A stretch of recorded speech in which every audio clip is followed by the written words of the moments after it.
Alors voyons maintenant le paragraphe 2.2 sur la sémantique des modèles minimaux, ou du modèle minimal, pardon. Donc en général, euh, pour un programme donné, un programme logique donné, il y a plusieurs interprétations compatibles. Donc modèles, il y a plusieurs modèles. Il y a souvent d'ailleurs une infinité. Enfin, il se peut qu'il y en ait une infinité. Voilà, c'est-à-dire que avec la terminologie utilisée précédemment, il y a plusieurs interprétations qui sont des modèles de P. Alors, certains modèles sont triviaux. Par exemple, si on regarde I2, pour l'exemple P2, I2 c'est la base d'Herbrand complète. Donc, on sait que de toute façon, la base d'Herbrand en entière est un modèle du programme dont elle est la base. Donc, voilà, c'est trivial. C'est trivial dans le sens où en plus c'est pas très utile parce qu'il n'y a pas quand on modélise quand on crée un programme, par exemple, si on prend le programme P2 ici, le fait d'avoir modélisé ce programme-là, d'avoir créé ce programme-là, ben, ça va modéliser, ça nous indique que dans les modèles qu'on veut traiter par ce programme-là, il faut que h de 0,0 soit vrai, et il faut que quand on a p de x, y, z', h de x, y et t de z, z', r, ça implique p de f, x, y, z.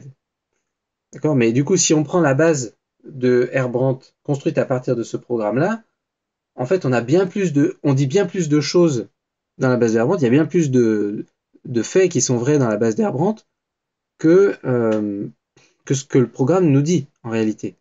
Donc c'est pour ça que c'est trivial de prendre la base d'Herbrandt comme modèle, parce qu'en fait, la base d'Herbrandt nous dit tout est vrai. Donc forcément, ce qu'on voulait qu'il soit vrai dans le programme, c'est vrai aussi. Mais il y a bien plus de choses qui sont vraies, donc c'est noyé un peu dans la masse finalement. Donc c'est vraiment pas très intéressant de prendre la base d'Herbrandt comme modèle. Euh, voilà, parce que c'est un modèle qui nous dit que des choses sont vraies, mais ces choses-là, elles sont juste pas, elles avaient juste pas exprimé dans le programme, donc elles sont superflues en réalité pour nous. Par contre, si on prend, supposons qu'on prenne ce modèle-là, c'est-à-dire I3 union, donc on prend l'interprétation I3 à laquelle on rajoute deux faits qui sont PF de 0,0 0 et H de RR. Et alors, I3, c'est quoi I3? On va retrouver, voilà, I3, c'est ça. Et on rajoute P de F de 0, 0, 0 et H de RR. Alors, peut-être qu'on peut le...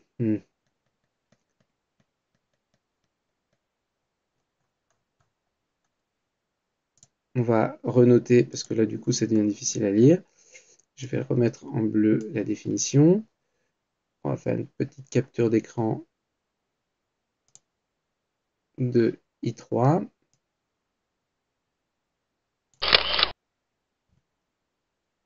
On va la mettre là. On va faire une petite capture d'écran de P2. On va la mettre là. On va faire une capture d'écran de ce qu'on rajoute, c'est-à-dire ça. Et là, on pourra mieux voir les choses. Donc, on a I4 qui est égal à quoi? Qui est égal à H de 00, T de ABR, P de 00B, plus P de F000 et H de RR. Et on a en plus notre programme.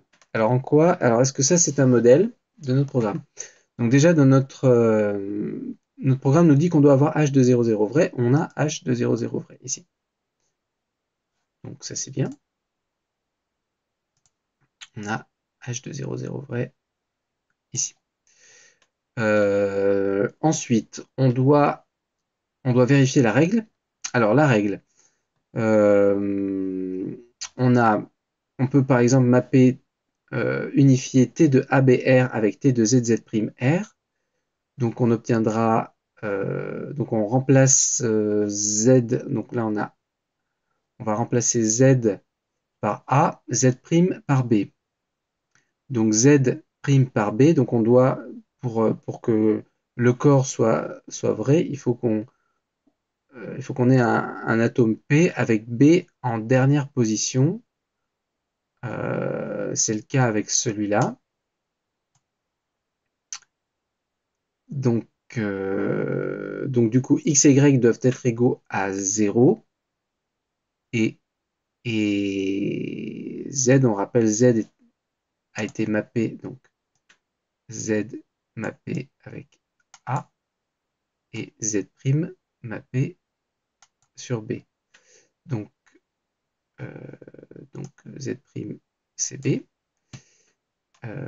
Z c'est A, et donc on a P de B 0, 0, donc du coup on est obligé de mapper X avec 0 et Y avec 0, donc on devrait avoir P de F de 0, 0, B.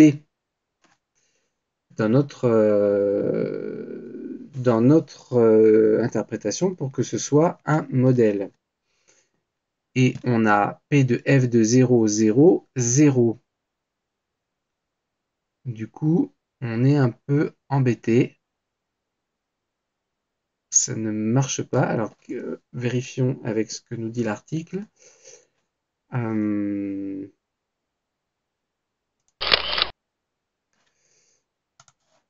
L'article nous dit ça, c'est un modèle de P2. Ah bah mince.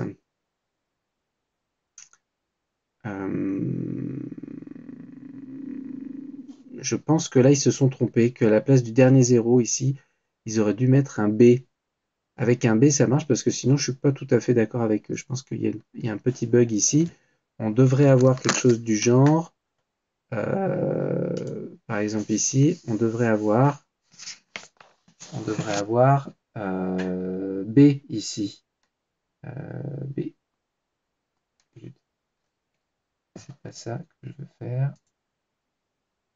C'est ça qu'on devrait avoir ici, petit b, voilà, au lieu de 0. Dans ce cas-là, oui, là je serais d'accord.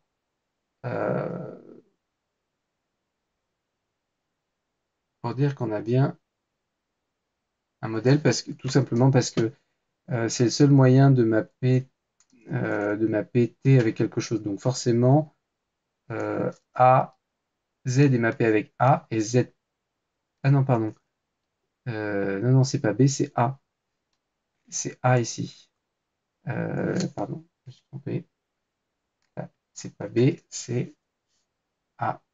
Il faudrait que ici on ait A pour que ça fonctionne.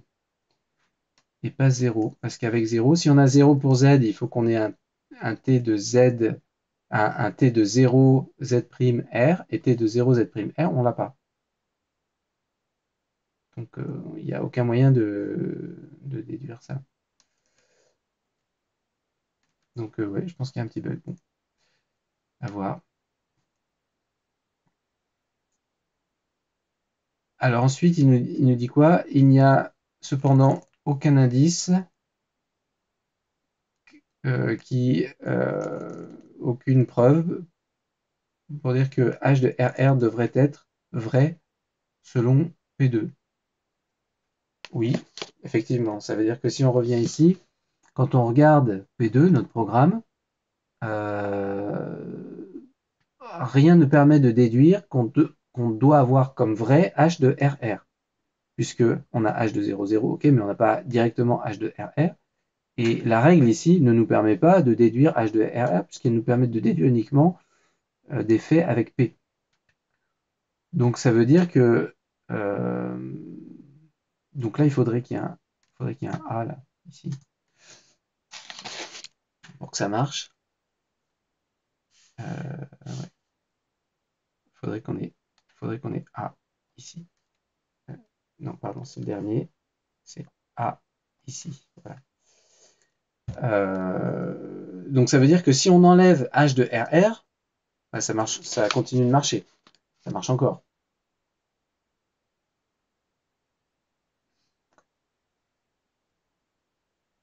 Est-ce que c'est ce qu'ils nous disent? Voilà, c'est ça. Ça veut dire, voilà, c'est exactement ça. Et là, du coup, il faudrait qu'on ait un A, toujours.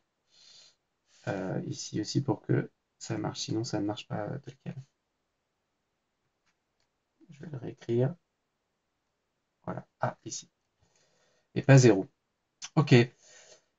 Bon, donc du coup, là, on voit bien que en fait, on a que I4, c'est un modèle de P2.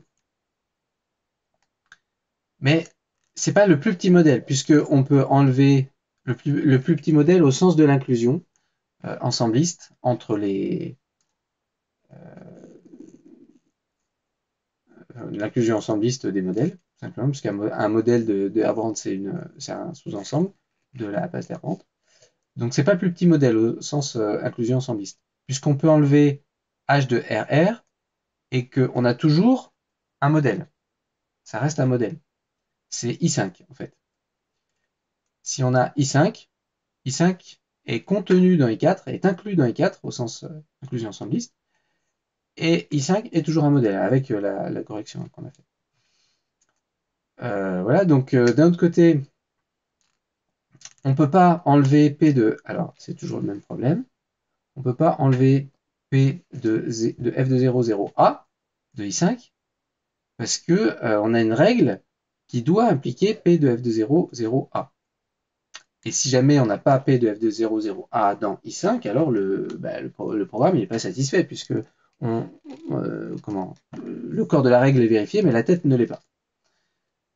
Donc, ça veut dire que, toujours si jamais on fait la petite correction, P de F de 0, 0A, c'est un atome qui doit nécessairement être vrai dans le scénario décrit par P2, par le programme P2. Ce qui n'est pas le cas pour H de RR, puisqu'on a vu qu'on pouvait l'enlever tout en gardant un modèle.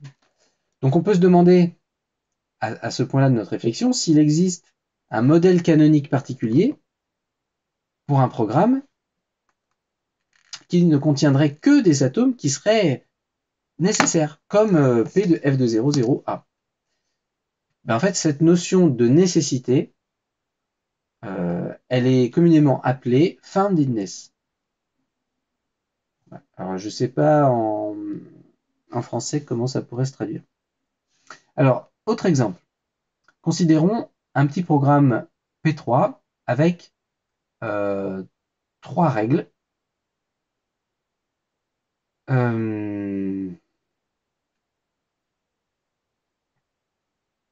Oui, donc on décrit pas le détail des atomes. On sait que l'atome B implique l'atome A, l'atome C implique l'atome B, et on sait qu'on a l'atome C qui doit être vrai. Donc la vérité de l'atome A dans le modèle I égale ABC est fondée. Pourquoi? Ça veut dire quoi? Ça veut dire que A est nécessaire. C'est-à-dire que si on enlève A, c'est plus un modèle. Alors pourquoi? Ben parce que on doit absolument obtenir A.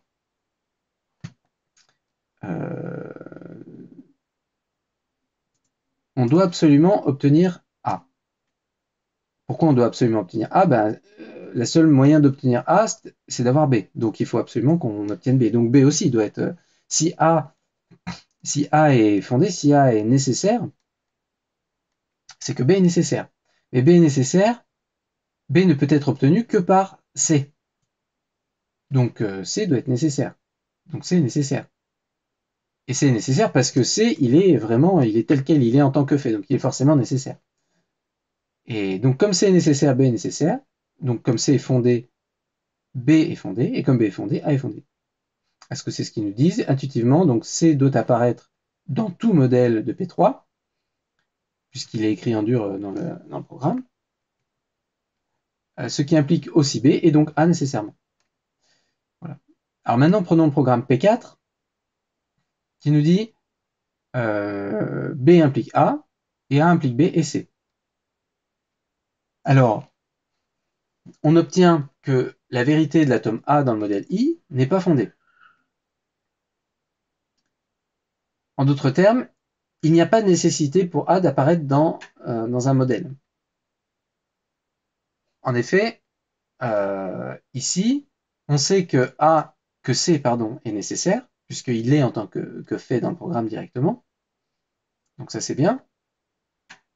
Mais le reste, il n'y a pas de nécessité d'avoir B, parce qu'il faudrait qu'il y ait une nécessité d'avoir A, mais A est nécessaire, est fondé si jamais B est fondé. Donc ça se mord la queue, donc on ne peut rien déduire. En fait, quand on se demande si I, donc égale ABC, est un modèle, c'est bien un modèle, parce qu'on a C, et parce qu'on a B, et donc on a A, et je dirais qu'on a A, et donc on a B, donc c'est bien un modèle. Mais en réalité, euh, A et B ne sont pas fondés, dans le sens où ils ne sont pas strictement nécessaires. Certes, quand j'ai A, je dois forcément avoir B aussi. En fait, ils sont en gros nécessaires l'un par rapport à l'autre, mais pas globalement. Ils n'ont pas nécessairement à être dans un modèle. Pourquoi? Parce que si je prends C tout seul, le singleton C, c'est un modèle déjà. Donc voilà pour cette notion-là qu'on va maintenant, j'imagine, définir dans la définition B. Alors je reprends mon stylo bleu, mon surligneur bleu. Donc un modèle d'un programme P est minimal s'il n'existe pas d'autre modèle J strictement inclus dans lui-même. Donc là, par exemple, si je reviens sur l'exemple précédent, on sait que I est un modèle, ok, ça vérifie les trois règles, mais on sait aussi que I' est un modèle, et comme I' est strictement contenu dans I, I n'est pas minimal. Et comme, en plus, du coup, le seul modèle qui pourrait être strictement inclus dans I', ça serait l'ensemble vide, mais l'ensemble vide n'est pas un modèle parce qu'on doit avoir absolument C vrai dans vrai. Donc forcément, on ne peut pas avoir donc I' est un modèle minimal ici, puisqu'on ne peut pas avoir un autre modèle strictement inclus dans lui-même. On ne peut pas avoir une interprétation strictement incluse dans I' qui soit un modèle. Alors, juste, je vais mettre en bleu la définition. C'est en bleu que je vais la mettre. Alors, moi, je mets les définitions en bleu.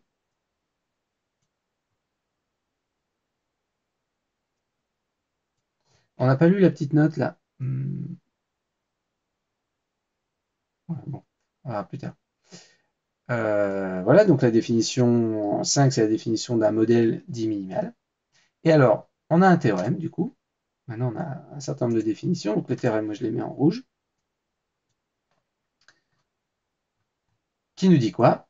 Qui nous dit chaque programme logique positif, donc c'est-à-dire ceux avec lesquels on vient de travailler, a un plus petit modèle minimal qui est unique et qui est appelé le plus petit modèle. Un seul modèle minimal, pardon, qui est appelé le plus petit modèle et qui est dénoté Lm de P. Alors en fait, ce théorème il vient de la proposition suivante, qui est la proposition 1, qui nous dit que si j'ai I et J qui sont deux modèles de P, alors l'intersection est aussi un modèle de P. Donc forcément, à partir du moment où chaque programme a au moins un modèle, puisqu'on a vu que la base d'Herdbrand du programme associé était un modèle du programme, donc il y en a au moins un modèle. Donc il suffit de prendre l'ensemble de tous les modèles, de faire l'intersection de tous ces modèles, et on sait qu'on obtient un modèle par cette proposition-là. Et comme on prend l'intersection de tous les modèles, c'est forcément le plus petit. Il ne peut pas y en avoir un qui est plus petit, qui est strictement inclus dans l'intersection de tous les modèles. Et donc il y en a un, et il y en a un seul, et il y en a toujours un. Alors, exemple 7. Alors après, c'est pas extrêmement difficile de montrer que si I et J sont des modèles de P, alors l'intersection est un modèle de P. Exemple, donc P3. Dans P3, on a, c'était oui, le programme P3 précédent, donc on a C implique B et B implique A. Et le plus petit modèle ici, c'est ABC. Pourquoi? Parce qu'on est obligé d'avoir C, puisqu'on a le fait C dans le programme. Donc forcément, il est dans tous les modèles, en fait. Mais comme il est dans tous les modèles, on a aussi B dans tous les modèles, puisqu'on a C qui implique B, et comme B implique A, on a aussi tout A dans tous les modèles. Donc on a ABC. Alors évidemment, à partir du moment où on a un plus petit modèle, après, on peut lui ajouter tout ce qu'on veut comme fait, ça reste un modèle. Ce qui est normal. Donc il y en a une infinité. Non, pardon. Non, non, je viens de dire une grosse bêtise. Non, on peut pas. Non. C'est pas en rajoutant n'importe quoi qu'on garde un modèle, pardon, parce que ça peut entrer en contradiction avec les règles. Euh, Typiquement dans P4, justement, on a le plus petit modèle, c'est C, mais si on rajoute juste A et C, c'est pas un modèle, parce que si j'ai A, je dois forcément avoir B. Et pareil, si j'ai B et C, c'est pas un modèle. Donc, pardon pour la bêtise que je viens de dire. Donc, voilà. Par contre, ABC, c'est un modèle, mais c'est pas le plus petit modèle, puisque le plus petit modèle, c'est le singleton C. Pour le programme P1 qui a au-dessus, le plus petit, alors le programme P1, on va regarder le programme P1, où est-ce qu'il est? Ça c'est P2, voilà, ça c'est P1, on va faire une petite capture.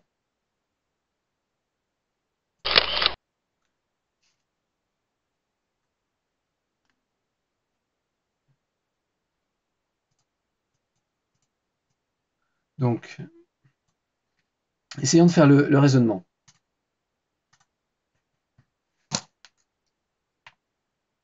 Alors, on a ce programme-là.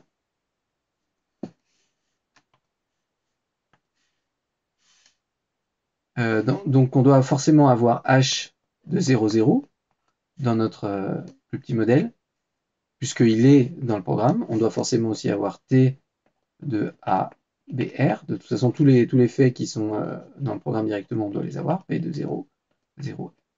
C'est pas B, c'est pas R, c'est B. Et puis après, il faut qu'on applique les règles ici. Donc en fait, comme on le disait tout à l'heure, pour T, en fait, le seul moyen d'appliquer T, c'est de remplacer Z par A et Z' par B. Donc là, on va avoir B, ici pour P, dans P. Or, dans P, le seul qu'on a, c'est P de 0, 0. Donc du coup, il faut remplacer X et Y par 0 et 0. Donc on doit avoir 0, 0 ici. On constate que H de 0, 0, on l'a. Donc H de 0, 0 est vérifié. P de 0, 0, B est vérifié aussi. Donc à ce moment-là, il faut absolument qu'on ait la tête. Donc on a remplacé X par 0, Y par 0. Et Z, on l'a remplacé par A. C'est ce qu'on avait vu tout à l'heure. Donc il faut qu'on ait absolument P de, alors pas de 0 directement, mais P de F de 0, 0, A. Et puis, donc ça c'est pour la première règle, c'est le seul moyen de dériver, d'utiliser cette première règle avec des faits qu'on a au départ. Alors c'est pas tout à fait, non, pardon, c'est pas tout à fait le seul moyen parce que maintenant on sait qu'on a P de F de 0, 0, A. Du coup,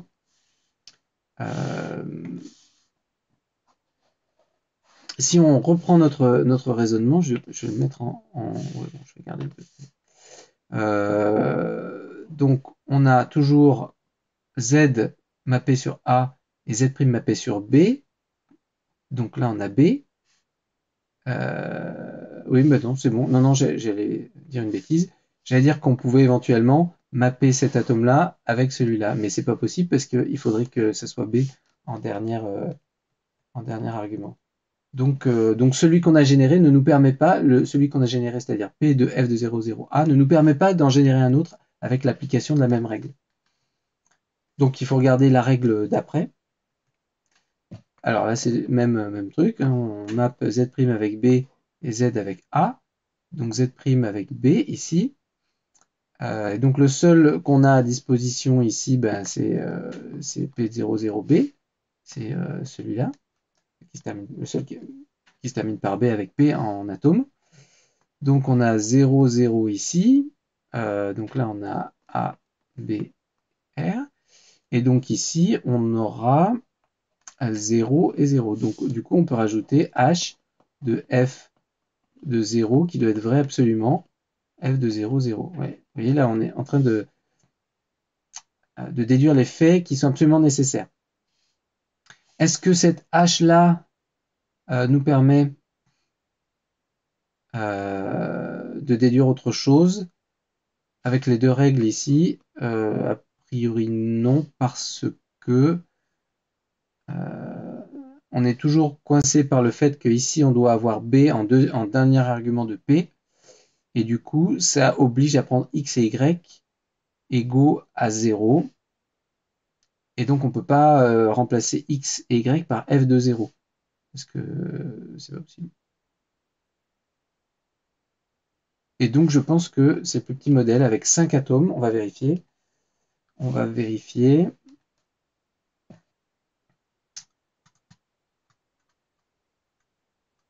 On en était par là. Voilà, c'est ça. H de 00, T de ABR, P de 00B, ceux-là, ils sont dans le programme P1.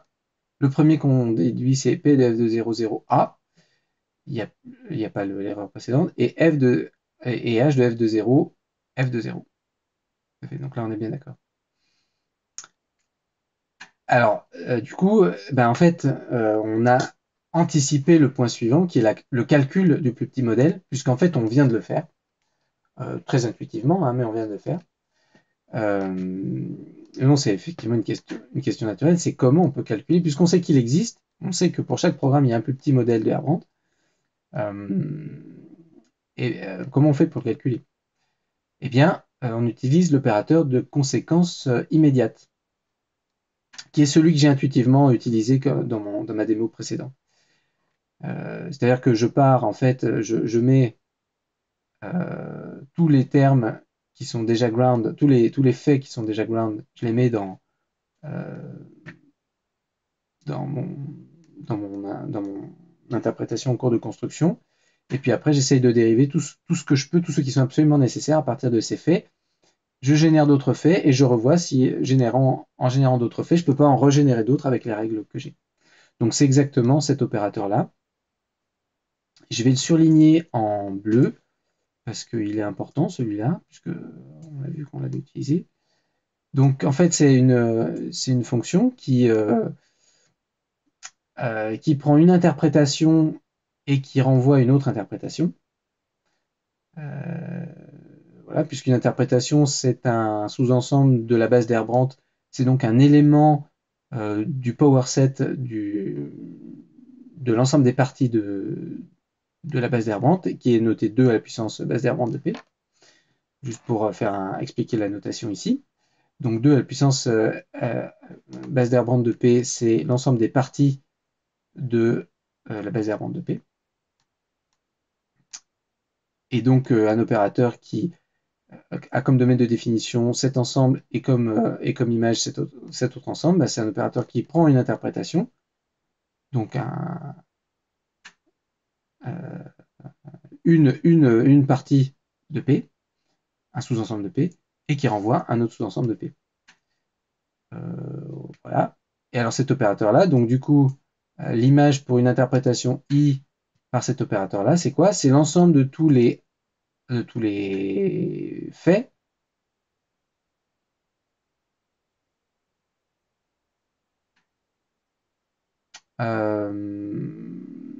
oui, c'est ça. C'est l'ensemble de tous les faits A. Donc c'est bien des faits, il n'y a pas de variable dans A. Tel qu'il existe une règle close, donc sans variable, B1, BM implique A. dans ground de P. Ground de P, je vous rappelle, c'est l'ensemble de toutes les instantiations ground de toutes les clauses de P, telles que, à la base, j'ai B1, BM, donc fait clos à nouveau, dans I. Donc on voit bien que je pars de I. Si dans I, je trouve que j'ai B1, B2, B3 jusqu'à BM, alors, et que en plus, dans ground de P, je sais que quand j'ai ces faits-là exactement, alors je déduis le fait A, et bien, dans l'image par TP de I, il faut que je trouve A. Voilà. Et bien entendu, il faut que je trouve aussi euh, tous les faits de I. En fait, on constate que cette définition-là nous implique que dans TP de I, que I est inclus dans TP de I, en fait.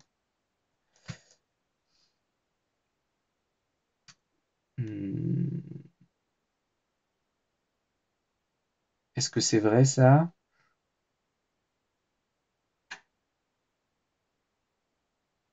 Non, c'est pas tout à fait vrai. En fait, ça correspond à une notion qui est définie à partir de TP et qui est l'opérateur TPI.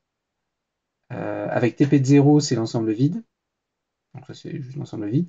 Et TP de I plus 1, c'est l'opérateur TP appliqué au TP de I, donc précédent.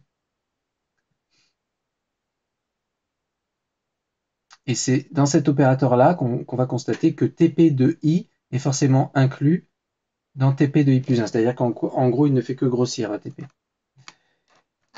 TP de I.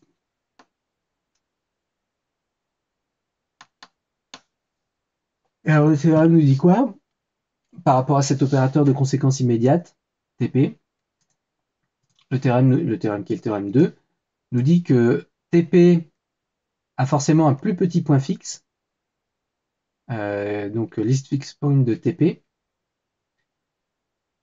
et que la séquence TP de I, pour tous les naturels, les antinaturels I, va converger vers l'FP de TP.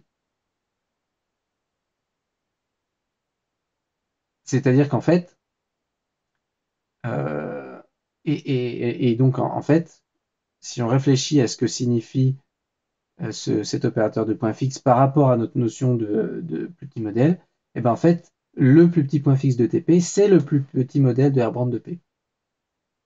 Alors si on veut montrer ça, ben en fait, il faut faire référence au théorème du point fixe très célèbre de Nestor, Tarski aux deux théorèmes de Nestor-Tarski d'un côté et de Klein de l'autre qui sont rappelés dans l'annexe B. On va pas, enfin, voilà, on va pas y aller tout de suite. Et du coup, la seconde partie du théorème, en fait, se déduit assez facilement en observant que LFP de TP, c'est un modèle de P, ça se voit facilement, et qu'il n'y a pas, et qu'on ne peut pas générer un modèle strictement plus petit, en fait. Deuxième partie, c'est après c'est-à-dire c'est le fait que le plus petit point fixe de TP, ça soit le plus petit modèle de Herbrand de P. Voilà, donc en fait, c'est vraiment ce qu'on a fait tout à l'heure intuitivement, mais on peut continuer à regarder ce que ça donne ici sur l'exemple. Donc l'opérateur de conséquence immédiate capture l'idée que si tous les atomes d'une règle R sont fondés, alors l'atome en tête de règle doit être aussi fondé, c'est-à-dire vraiment strictement nécessaire. C'est vraiment ce qu'on a pour P3. Hein. Pour P3, on a dit C, il est fondé. Pourquoi? Bah, parce qu'il est dans le programme, donc forcément, il doit être dans tous les modèles. Euh, et donc, comme il est forcément fondé, et qu'on a C qui implique B, ben B doit être forcément fondé, et comme on a B qui implique A doit être forcément fondé.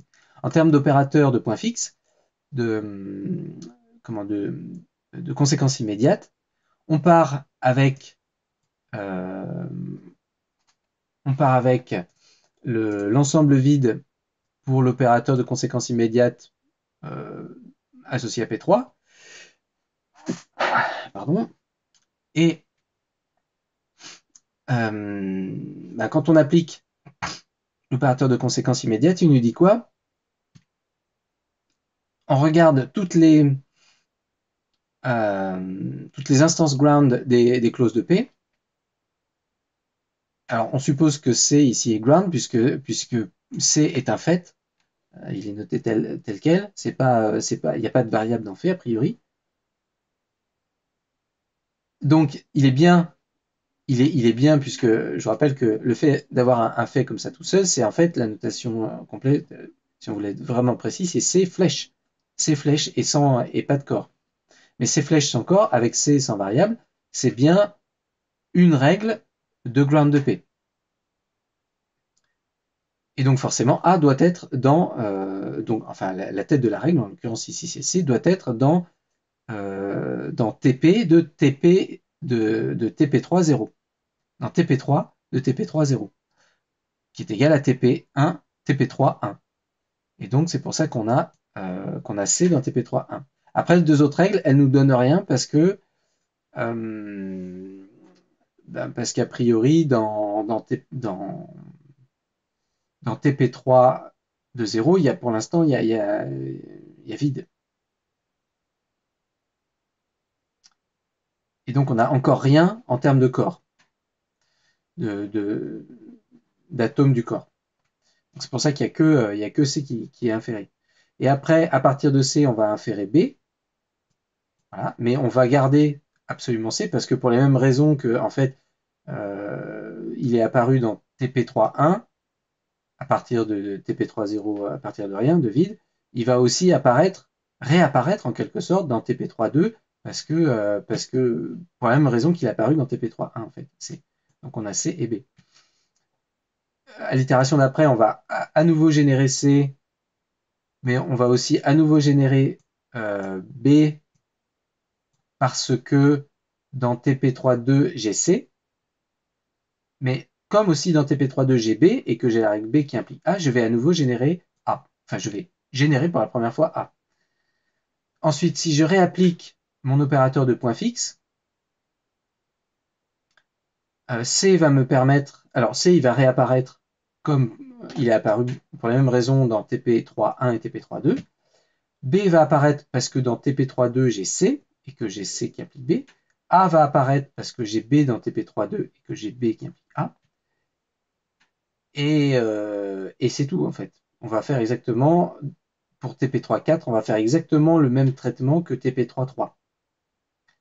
Donc on aura TP3.4 égale TP3.3, et à partir du moment où c'est égal pour une première fois, évidemment ça sera égal pour toutes les itérations d'après. Donc on s'arrête et on a trouvé le plus petit point fixe de TP3, qui est égal donc à TP3.3,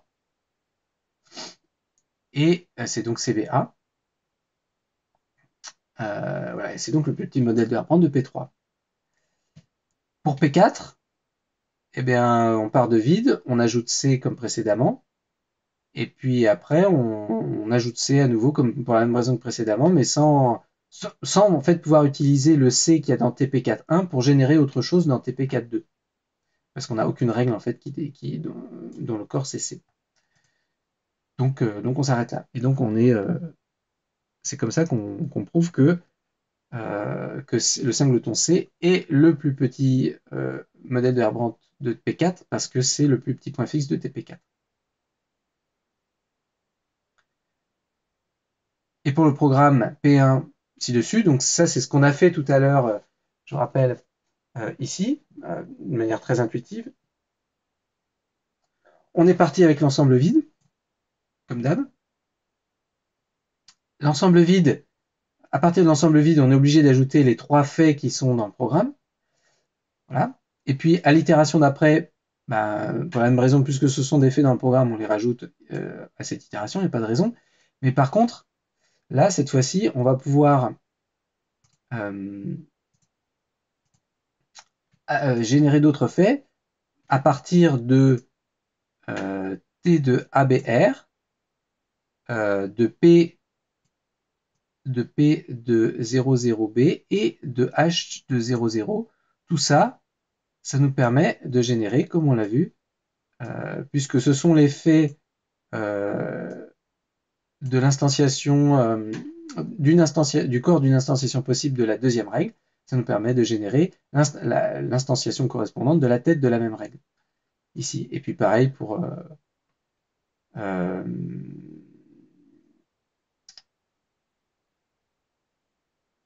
pour la deuxième règle. Ça, c'est le résultat de la première règle, le P de f de 0, 0A, et le H de f de 0, de f de 0, f de 0, c'est la même chose, mais pour la deuxième règle, en fait. Donc, c'est bien généré à l'itération 2, ici, de l'opérateur TP1.